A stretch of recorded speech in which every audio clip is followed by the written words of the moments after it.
जालंधर के by election declare हो चुके हैं और सभी राजनीतिक दलों के उम्मीदवार भी मैदान में उतर चुके हैं।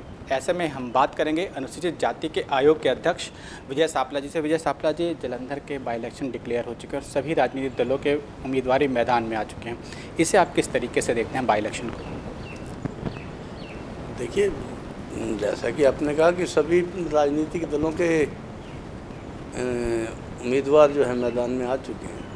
अब तो फैसला जनता को लेना है और जनता ने देखना है कि इसमें शिक्षित कौन है, इसमें राजनीतिक प्रभाव कौन रखता है।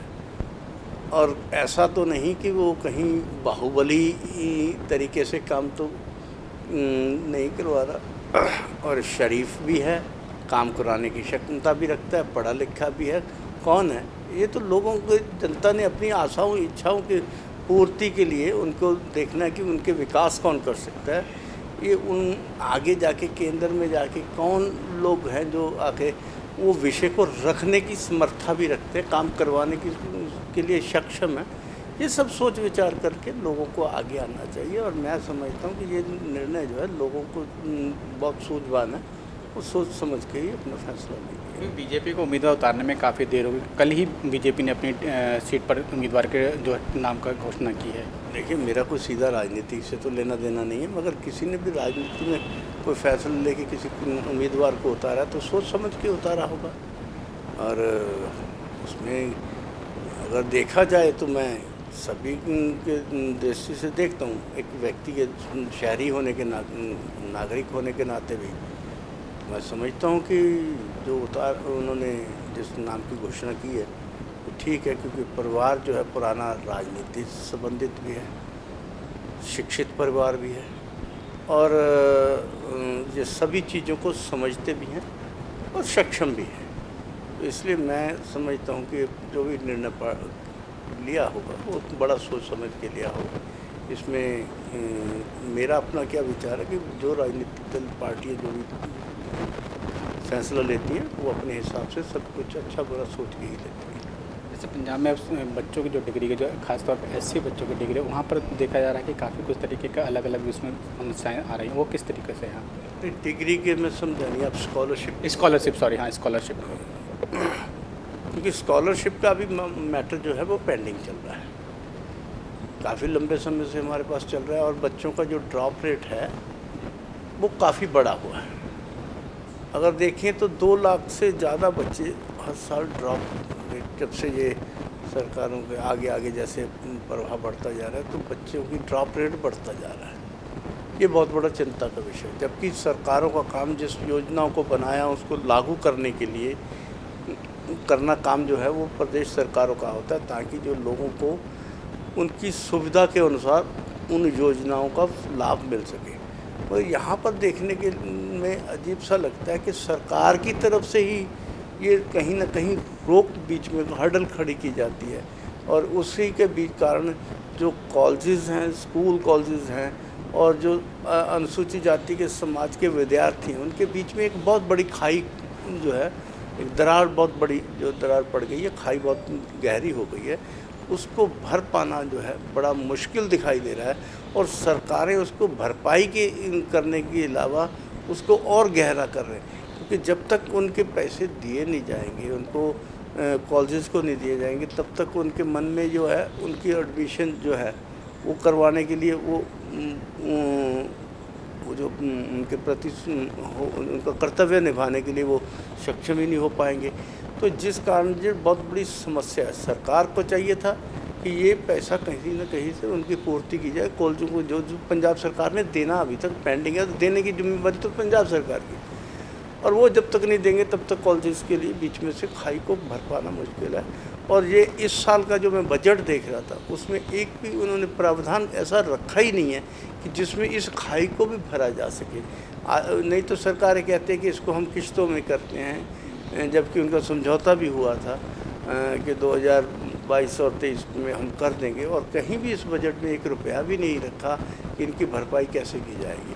तो जिससे अभी तक इसकी खाई को कैसे भर पाएंगे ये समझ में नहीं आ रहा, और सरकारें अपना कर्तव्य निभाने में आज कहूँगा कि असफल ही कह सकूँगा, कि वो आज जो अत्याचार अनुसूचित जाति के ऊपर हो रहा है उसमें प्रमुख भूमिका जो है वो सरकार की भी है। लेकिन सर सरकार कहते हैं कि हमने चाहे मतलब अनुसूचित जाति हो या किसी भी वर्ग के लिए, वो कहते हैं हमने बच्चों के लिए नए मॉडल बनाए हैं, हम नए मॉडल के तरीके से उनको शिक्षा दे रहे हैं और उनके हर बच्चों की ज़रूरतों को पूरा करो। तो आप कह रहे हैं कि सरकार उस बच्चों को बेहतर सुविधा नहीं दे पा रही है। मैं कह रहा हूँ कि जब उनका पैसा ही नहीं देंगे, स्कॉलरशिप का पैसा ही नहीं मिलेगा, उनकी एडमिशन नहीं होगी, कौन से बेहतर उपाय किए हैं? अगर जब उसके लिए कोई बजट ही नहीं रखा है, तो जब बजट ही नहीं है उसको पैसा कैसे दिया जाएगा? ये कोई योजना ही नहीं बनी है, तो काहे कि बाकियों के जिनके पैसे सरकार केंद्र से लेती है उसके पैसे नहीं पूरे दिए जा रहे हैं, बाकी कहाँ से हो रहा है? ऐसा कोई दिखाई नहीं देता। और ना सिर्फ यहाँ पे अगर मैं कहूँगा पोस्ट मैट्रिक स्कॉलरशिप की भी प्रॉब्लम ही नहीं है, हर वर्ग में, हर डिपार्टमेंट में, हर विभाग में प्रॉब्लम है। और अगर हम देखें कि लॉ ऑफिसर्स की बात करें तो लॉ ऑफिसर्स यहाँ से मान के गए कि हमने पहले तो कोर्ट में गए, मगर बाद में उनको पीछे बैकफुट पे आना पड़ा और केस वापस लेना पड़ा और फिर हमें रिटर्न में दिया कि हम इसकी वो जो है भरपाई करेंगे, हम जो है रिजर्वेशन को लागू करेंगे। और 58 शायद इन्होंने अपनी 58(9) जो है इन्होंने एडवर्टाइजमेंट भी की और बाद में किसी दूसरे को खड़ा करके कोर्ट में खड़ा कर दिया।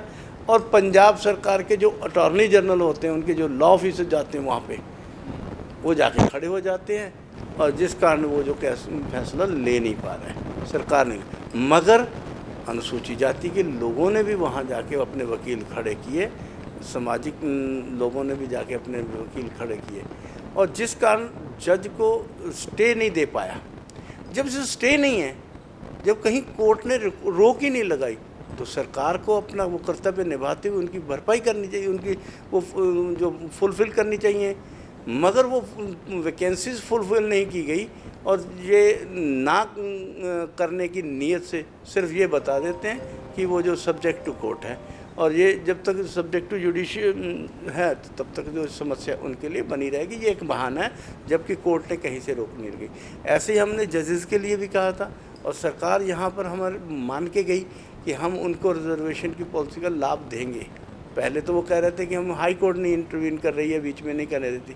जब हमने हाई कोर्ट को बुला लिया तो हाई कोर्ट के बीच में उन्होंने कहा कि हाई कोर्ट के लोगों ने कहा कि जो उनके रजिस्ट्रार आए थे उन्होंने कहा कि नहीं, ये तो हमारा तो सरकार को लेना देना नहीं है, ये तो सरकार का लेना देना है, ये स्टेट एस्टेब्लिशमेंट का पार्ट है, तो इस पर डिसीजन जो स्टेट गवर्नमेंट करी। तो फिर यहाँ से तो मान के गए मगर उसको इम्प्लीमेंट नहीं कर पाए। आज टीचरों की समस्या देख लीजिए, टीचरों में बहुत सारा जो बैकलॉग भरा पड़ा है उसको फुलफ़िल नहीं किया जा रहा। तो अगर पुलिस के डिपार्टमेंट में देखे जाए तो वैकेंसियाँ निकाली जाए, वहाँ पे एससीओ की भरपाई नहीं हो रही। अगर 24-25 अपने आप पीपीएस से आईपीएस बना रहे हैं तो एक भी एससी नहीं बना रहे। तो ये कहीं ना कहीं सरकारों के मनों में वो जो एक अभी भी नफरत भाव से काम कर रही है, जबकि व्यक्तिगत हो तो समझ में आता है। सरकारों का काम, उनको योजना को सरकारों का काम है कि इन चीज़ों की कहीं कमी आती है तो उसको भरपाई करनी, उसको ठीक करना होता है। मगर यहाँ पर समस्या ही सरकार है, जबकि समाधान होना चाहिए था सरकार को। सरकार समाधान ना होकर समस्या है, ये सबसे बड़ी पंजाब में समस्या है। ये थे विजय सापला जी, जिनका कहना था पंजाब में सरकार को समस्या का हल करना चाहिए था, लेकिन सरकार ही एक समस्या खड़ी कर रही है। कैमरामैन वनीत के साथ दिल्ली से दैनिक सवेरा के लिए अनिल कुमार सिंह।